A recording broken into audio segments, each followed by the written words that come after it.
I'll share with you that the other day as well. My interest is in actually Buddhist heritage, especially Buddhist development theory, and how Buddhist civilization actually has shaped heritage across the world. And when I came across the opportunity, I really, really wanted to participate. So thank you for having us. This is a really ancient Buddhist sector here, by the way. It's pretty old. We have the oldest civilizations in the world. That's true. And you? Have my master's in the development sector. So I'm really into anything and everything that has meaning and is very impactful. So hence I'm part of this project that I'm really looking forward to. And you? I'm an A-level student and I'm basically the one from Taxila in this project, who knows about the stories and You are the son of the soil. some of the soil, yeah. And my interests are photography. Before looking at all of this, I wanted to show you my photography, but now I am Because I kind of want to show it anymore. Academically, I'm a scholar of media studies. I'm currently pursuing my master's, writing my thesis to be very exact, and I practice communication for development. I'm working with organizations like different wings of UN, different departments of government of Pakistan. We are specifically focusing on communication for developmental purposes. I'm not an anthropologist or an archaeologist. I'm curious and I connect things. So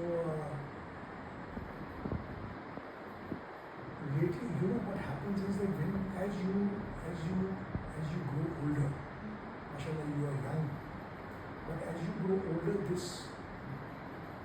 it suddenly starts to dawn upon you that everything is going to fade away. There's this very strong resolution of impermanence. कि चीज़ों ने disappear हो जाना है. Okay. So what happens is that I started processing this after both my parents passed away. My mother passed away in 2006, my father passed away in 2019 in Karachi. I've stayed 61 years there, I was born there, in Karachi. So, as I was growing up, because my father was with us, he was ill and he was bedbound, and I saw him fading away. And basically, what I realized was that most of the photographers, if not all, the great photographers, if I may say so, they are basically into things which are fading away. Actually, photography is, unfortunately or fortunately, photography as a medium is all about dying, by the way, death. Because the moment you photograph, it's gone. The next moment starts.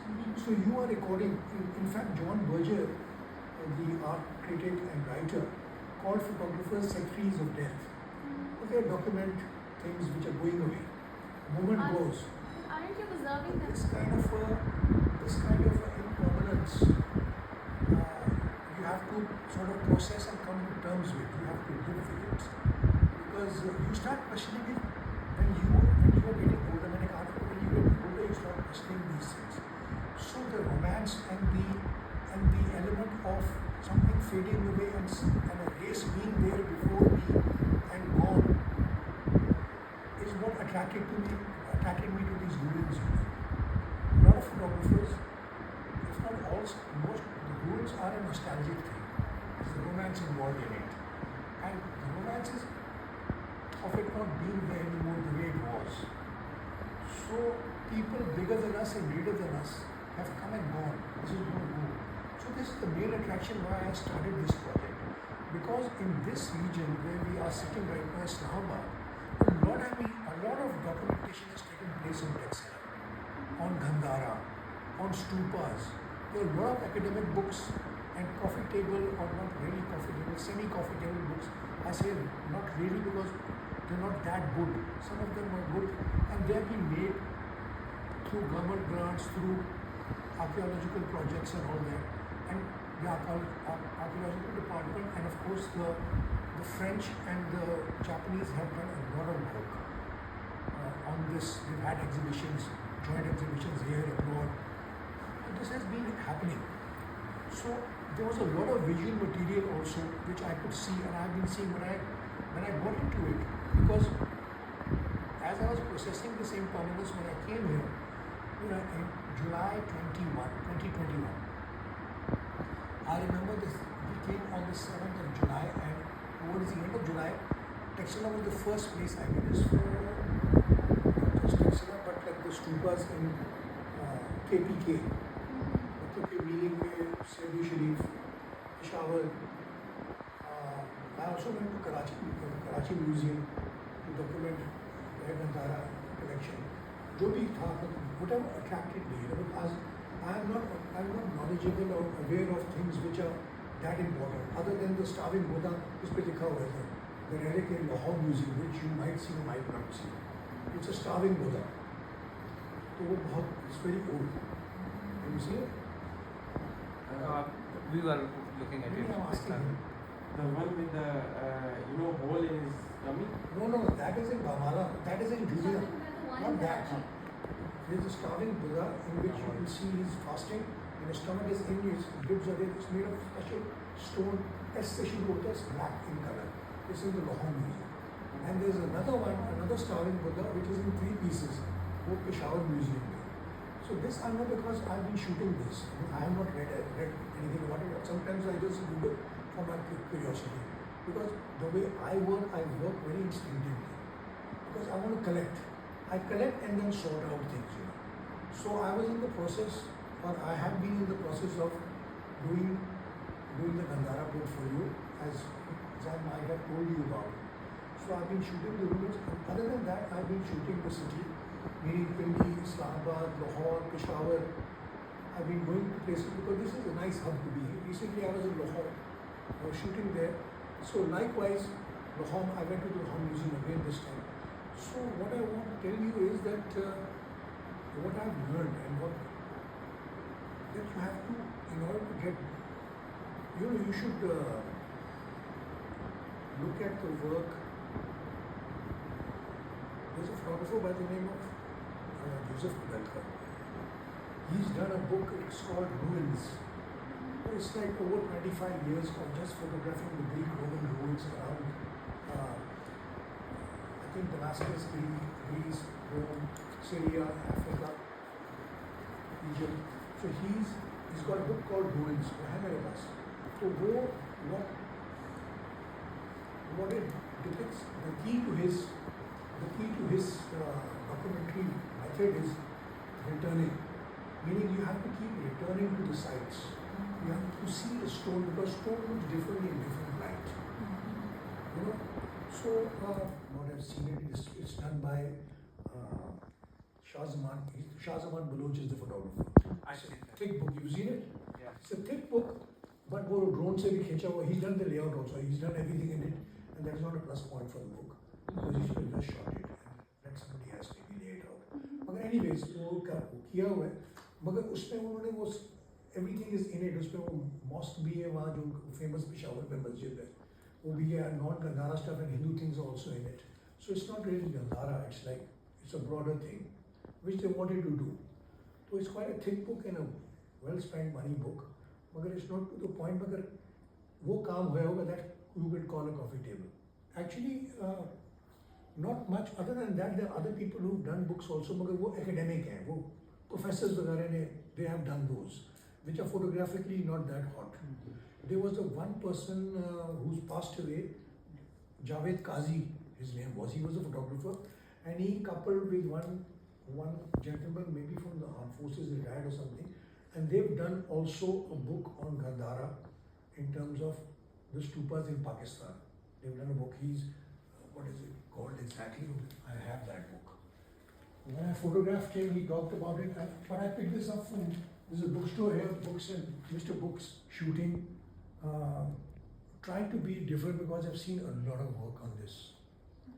So I'm just trying to be different with the stupas or the statues or the terrain also.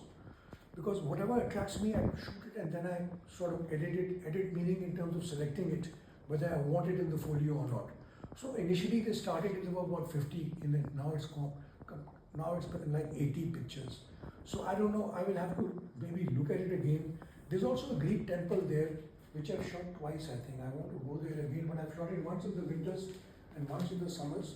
It's in the beginning of KPK when you go there. But you are going to Dharmarajika. I've gone to Dharmarajika, I think 3 or 4 times. But my folio is in black and white.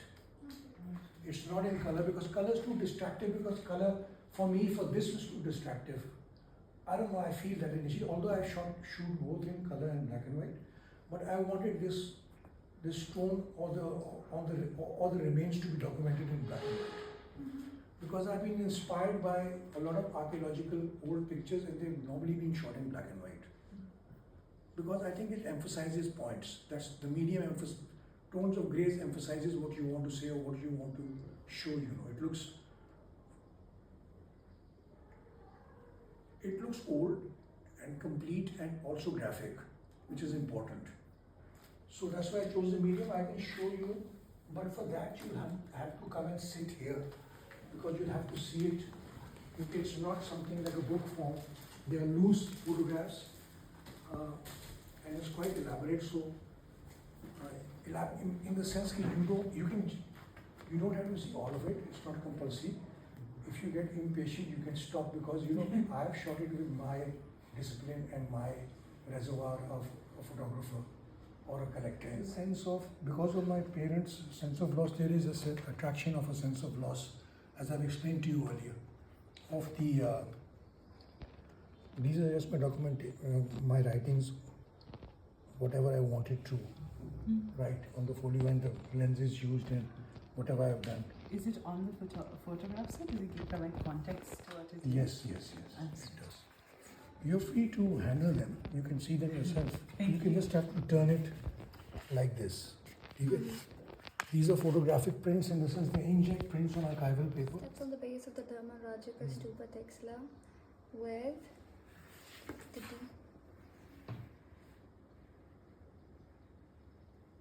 Dharmarajika passage. Pradak Shiva. But he actually वो बंदा है वहाँ. There is a person over there. He's a good guide. His name is Yasir at the Dharmarajika. So he was my fixer, in the sense that I latched on to him, and he showed me all of them. Obviously, I paid him for whatever. But he's a very nice guy. So his duty was at Dharmarajika last.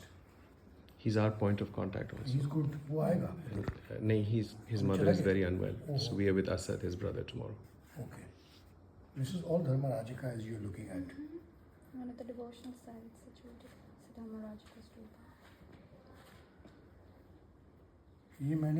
What I have done is, this is also Dharmarajika, I think, yes. Yeah, it is.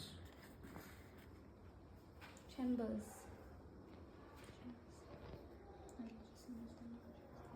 Wow. So we do have the leftover pieces. Yeah, I do have it. You see, but what's happening here, I'm interested in light, you see, I'm interested in this diagonal, how it's lighting the foot and whatever. So these are points of my interest. This research comes to me much later. Okay, what it is from the archaeological point of view. I think, this is Sirkap. This. Part of Sirkap Palace? No, it's part of the Sirkap stupa as you enter it. Okay. It's on the left. Round stupa. Yeah. One of the oldest stupas. Right. Wow. This is also Sirkap. In fact, what is very interesting in Sirkap is that in July every year, a lot of Christian Catholics come to pay homage, because I think Saint Thomas used to come and he preached Christianity here. So they come in buses and all on that particular day to pay homage, just to visit the site and pray. They bring their priests. The priests are there. They pray. I've documented that. It's not in the folio, but I've shot that ritual happening, or that religious event happening, not ritual. City Palace. And this Church. is a common This is the church of the Saint Even in Thomas. Sri Lanka, there are places where all 4 major religions would have some sort of connection. Yes. I've been to Sri Lanka, but I've just been to 2 places. This was 2007. Hope we can welcome you again. Colombo, Kandy, I shot a lot by the way there. I would love to see some of your work in Sri Lanka. But that was on film, so Oh. I have to take it out. I No, will. no, Shokan has stand called a Thank you. stupa. They're not very visible though. Where are they? This. The way the sunlight they're comes like- This through is the the palace yes. beginning. Gosh, it's Is the entry. Right. You see, I'm not into showing the whole thing. Mm-hmm. Just a flavor of it from the perspective of a photographer / artist. Keh lo. Mm-hmm. This is what Moram Radu. I don't know this too. Wow, this the shadows. This is a novelist, Yes. right? is really nice. This is a novelist. Yeah, Moram Radu is on your list. You know all the black and white. So there was no luxury of just having a digital camera which you could change the settings after you shot it or you shot it. This is my discipline. I have to think before I go to an assignment.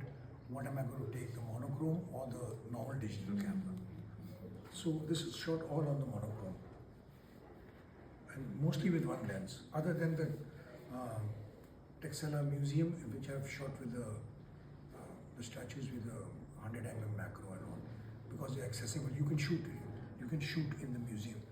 It's quite nice in Silko. Mm-hmm. So Arif, you've selected some of these pictures. Yes. Why have you selected these and not others? Because If you these help are- them understand what in each of these photos is of value to you. What the value is basically the aesthetic value. It's not just a new place, because it is a new place. But am I doing something different or something which has sort of escaped people's eyes? Because I've seen a lot of footage on this. So when I'm shooting a ruin or I'm shooting a site, I'm shooting it from the perspective which I have grown up with, from my point of view, from my personality, from the way I've shot the street, the way I've shot the city, in a similar way which has a sort of a touch of my signature in it. So, and the reason why this photograph made it and the other didn't make it, because that is a process called editing, where you select pictures. You select pictures and you have to really give that. That's the most important process a photographer goes through. Because to edit and select your work and present your work is the bottom line. The first bottom line is the physicality of the print. The medium is complete with a photographic print. What you do when you shoot nowadays, in earlier days you had nothing else but the photographic print. But when you shoot now, it's a digital file. It's in your computer. And your computer screen is very deceptive because it's backlit. So you're seeing different tones and colors, and you're seeing very rich in texture and all that, and saturated. But when you make a print, the paper sucks a lot out of the digital file, inkjet printing. So you have to get used to it. You have to have a great printer who can satisfy what you want. A, B, you have to get used to the image on the paper, because for economical reasons, most of the kids now, or younger photographers, not kids, they just restrict themselves to the computer because they don't want to make a print, because print costs. Everything costs. In Taxila, it's called Bhallar Top. It's an awesome The one near the railway track. Yes. You see, the boy from there recognizes. So during the whole process, were you able to recognize or notice something new that you didn't know before? I didn't know any of it. It's something that is like distinguishable, like an insight that you never thought of before, and you just only recognize and notice after you clicked it, and then you said, "Oh, this is something. This might be of some special value of." No, you know what I want to tell you is that a photographer is like a collector, a very selfish person. So, if the thing was not of value, I wouldn't be there. For me, I'm collecting things all the time. So that value is already there. So this doesn't happen that I finally come upon it. You wow, you can only come upon something which you haven't seen in the viewfinder, and you suddenly see it on the screen. You say, "Oh wow, I've shot this as well." That is something you come upon, not knowing. Over here, the most important thing in the medium, this is Dharmarajika stupa, Dharmarajika stupa. जो आपकी list में नहीं, but it's quite beautiful. Reclining Buddha. I think we should have tea break because it's ठंडी हो जाएगी फिर. One of these places in color. In black and white you need. ये color है. I want to see the same place in color and then in black and white. Can we pick one picture and then like try to How find will he it? pick it?